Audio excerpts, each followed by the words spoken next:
Three of the foremost experts on burnout, Christina Maslach, Michael Leiter, and Susan E. Jackson, agreed that burnout is an occupational phenomenon. In 1981, the team was responsible for developing the Maslach Burnout Inventory, MBI, an assessment intended to help organizations gather data to better navigate the unknowns of burnout.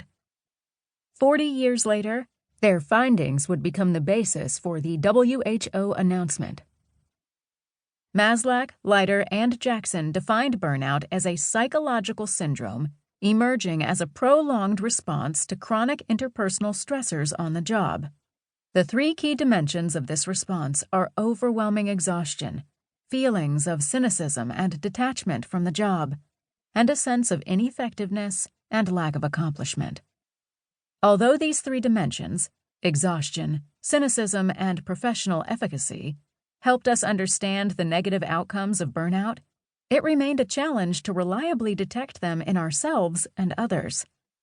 As the MBI has evolved through 4 editions, it continues to be the best benchmark for measuring burnout and the strongest defense against it, when its results are interpreted properly.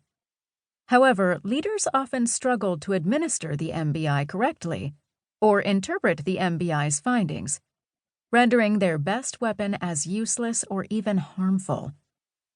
Maslach and Leiter discuss these misuses and explain how organizations can avoid them in Chapter 24 of this guide. Burnout may also hide in the data when leaders look to measures like engagement and productivity as yardsticks for well-being, which often grossly misdiagnose underlying issues like stress, anxiety, and subsequently burnout.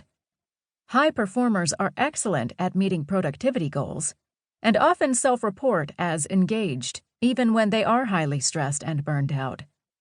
Researchers at Plasticity Labs conducted a study that analyzed 3,500 educational professionals over 3 years and found that in all roles, engagement was high. For years, leaders had used this measure as the foundation for their strategic wellness programming and resource allocations. Only when the researchers started to gather data specific to well-being and other social-emotional factors like hope, efficacy, resilience, stress, and overall happiness levels, did they realize that although employees were engaged, many were burned out and significantly unwell. To detect the things we cannot see, we have to ask better questions further upstream. A simple yet powerful question is to ask your employees, what is the single biggest frustration you are experiencing right now? Typically, the problems are just small, irritating daily experiences that chip away at people. They are the broken-down printers at the nurse's station that force staff to run down the hall to the working printer for their patients' printouts, despite the $100 cost for repair.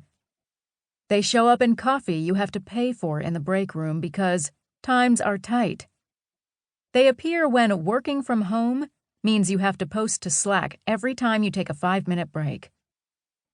They appear in excruciating ways, as when an email pops up from your boss at 10 p.m. with a not-so-subtle expectation for a response. They are the bathroom stalls where you have to pump your breast milk because there is no other private place.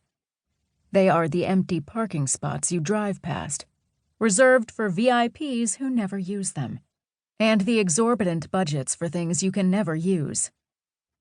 These few examples are all preventable. Yet, if there are no mechanisms to monitor issues like these, or anyone asking the staff what is gnawing at them, they end up being like a sickness that festers and spreads. Burnout can be detected. We can see the unseen. It just requires an intentional and frequent interest in how people are feeling and a commitment to follow through. It also helps to identify which groups are at the highest risk. Caregiver syndrome and passion-driven burnout. The Mayo Clinic describes the list of job burnout risk factors as, you identify so strongly with work that you lack balance between your work life and your personal life. You have a high workload, including overtime work. You try to be everything.